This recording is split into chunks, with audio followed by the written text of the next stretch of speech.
Então, bom dia, professor. Espero que o senhor esteja bem.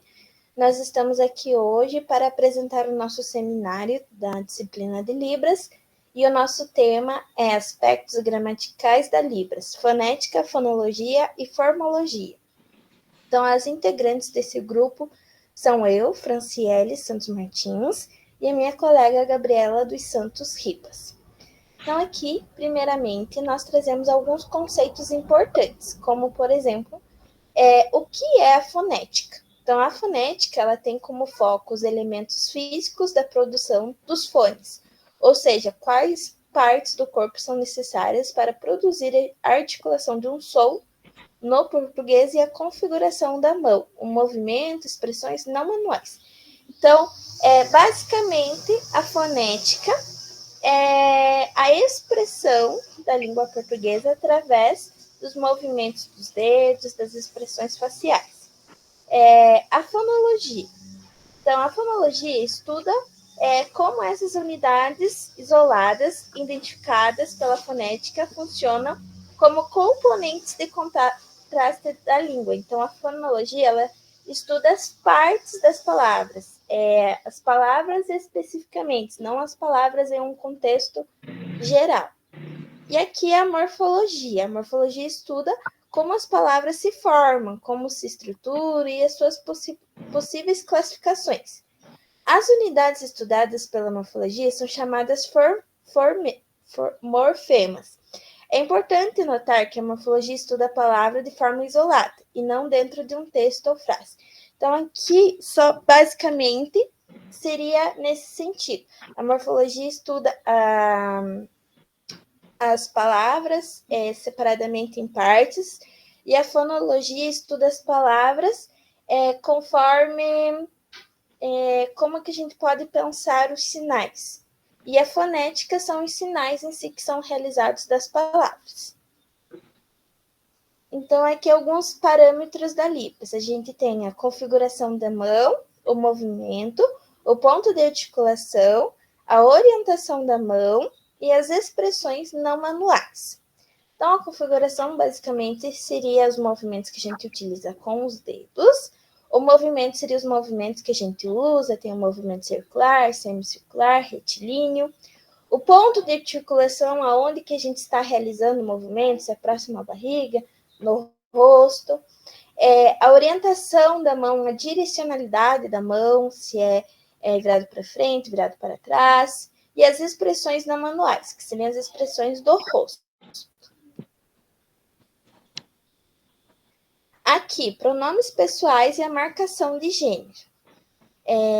Aqui nós temos em primeira pessoa do singular o eu. A pessoa aponta para ela mesma. Eu.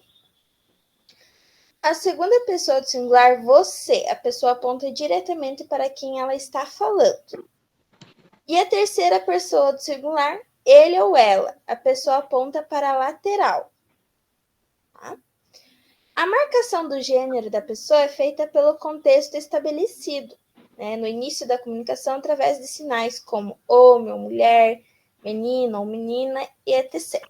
Então, depende do contexto da comunicação que a gente realiza esses pronomes pessoais, como eu, você, ele ou ela. Aqui nós temos a incorporação... Opa, pulou. O plural. Nós temos 3 tipos de sinais para explicar o plural de alguma palavra, que é a indicação da quantidade antes de sinalizar o substantivo, a repetição do sinal que se pretende pluralizar ou o uso de expressão de vários. Né? Então, essas seriam as 3 formas que a gente pode utilizar para apresentar o plural de uma palavra.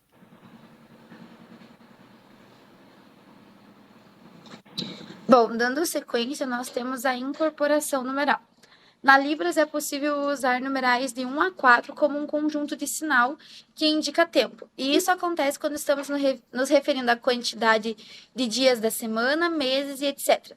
Tanto que nós temos na Libras, né, a referência para segunda, terça, quarta, nós usamos o número indicando quantidade. Quando nós chegamos na quinta-feira, nós usamos então o símbolo para 5, o número, né? O numeral 5 em libras.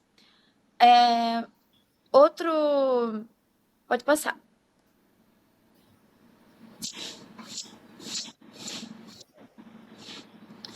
Outro ponto que nós temos em relação à fonética, fonologia e morfologia seriam os sinais compostos. E aí nós temos no português palavras que são compostas e elas são feitas através de hífen. Aqui no slide nós trazemos, assim como no material, o exemplo do guarda-chuva, matéria-prima e arco-íris. Acontece esse mesmo processo de composição quando nós iremos falar essas palavras em libras. Porque, de que maneira? Nós usamos, então, os dois sinais. Quando nós vamos falar de guarda-chuva, nós nos referimos ao sinal guarda e o sinal chuva. Por exemplo, aqui nós trazemos o exemplo escola, que é a junção de casa com o sinal estudar. Então, casa e o estudar, não me recordo, mas seria a junção desses dois sinais. Pode passar. Seria assim, casa, estudar. O estudar, justo. Esqueci. Aí nós temos também a questão dos verbos em libras. E aí nós temos os verbos simples, que são aqueles verbos que uma vez só repetido, você pode entender o que está acontecendo. Por exemplo, o verbo gostar. Eu gosto de você. Eu gosto de você. Tudo bem, é algo simples que nós podemos entender de primeira. Agora, com verbos com concordância, nós estamos nos referindo àqueles verbos que precisam de um complemento. Por exemplo, na frase, eu queria, eu pedir. Nós precisamos complementar, então, com o que nós estamos pedindo. Então, esses seriam os verbos de concordância. Com o tempo verbal, nós temos, então, na Libras, o processo de marcação do tempo. E ele é feito da mesma forma. Desculpe, não consigo enxergar o slide. De forma mais direta e menos complexa que no português. Então, não tem todo aquele monte de palavras como tem o português. São palavras mais objetivas. Por exemplo, na atividade que nós fizemos de SVO, foi esse exercício que nós trabalhamos. Esses tempos verbais. E aí, por fim,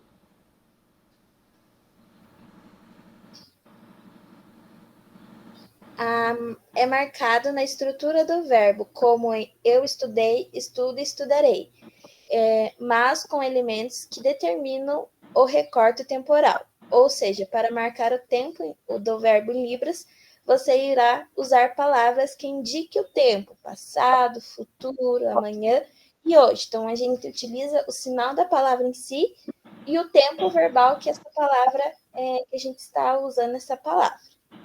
Isso. E aí, seguindo na última...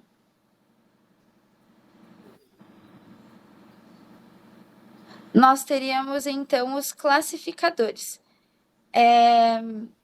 Nós podemos separar que no português nós temos alguns verbos que são bem genéricos, que eles precisam de algumas complementações. Por exemplo, o pegar. E aí também entra na questão dos verbos de concordância. E aí nós temos assim, pegar. Pegar o quê? Eu vou pegar lá o copo ou a xícara de café. Então, nós precisamos, na Libras, quando nós vemos esse tipo de verbo, nós precisamos, na hora, incluir essa sinalização para que tipo de objeto nós estamos pegando. E aí, então, acontece essa ponte com o verbo de concordância.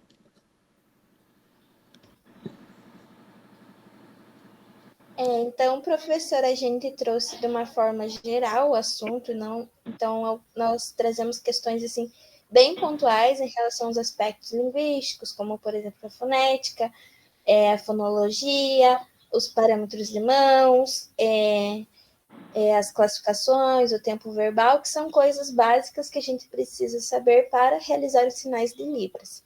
Então, aqui a gente deixa o nosso muito obrigada. Eu também roubei a figurinha do professor que ele usou comigo no Whats, recortei, acredito que seja o professor na figurinha.